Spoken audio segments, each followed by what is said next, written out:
Meanwhile, we kick this hour off looking at China and the U.S. Public hearings are getting underway today as President Trump's plan to slap tariffs on an additional $300 billion worth of Chinese goods continues to be scrutinized. Blake Berman is live at the White House this morning with more on that. Blake, good morning to you. Indeed, and Maria, good morning to you as well. It's going to be a week's worth of hearings that the USTR, the U.S. Trade Representative's Office, will be a part of as they listen to appeals from the business community as to what the next potential batch, some $300 billion worth of tariffs against China, could mean for them. However, this is merely an obligatory part of the process, and the timing here is not coincidental because those hearings are going to end at the beginning of next week.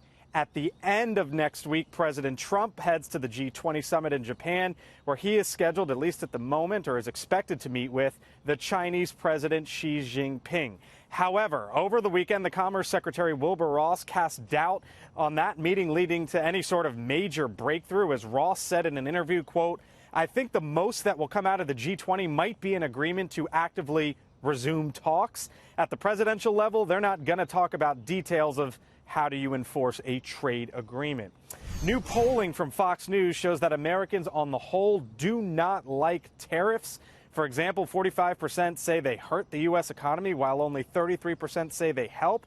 46% say they are either extremely or very worried that tariffs will make the products that they buy more expensive. Only 18% say they are not worried at all. The good news, Maria, for President Trump in this polling is that 57% of Americans say they feel optimistic about the state of the economy, well above those who are pessimistic. But when you look at the numbers there, take a look at January till now.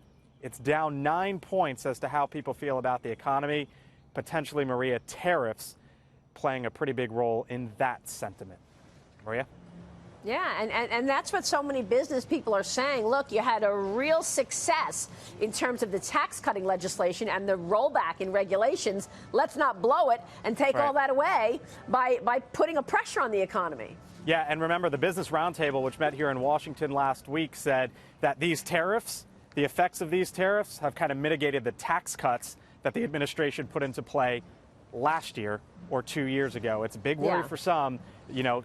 Add one way, subtract another, and what does it leave the economy with now? Right. Well, that's what I'm saying. I mean, that's certainly what they've been saying. Let's see if that's actually taking impact. We'll watch that. Blake, great to see you. Thank you. Thanks. Blake Berman is at the White House as always.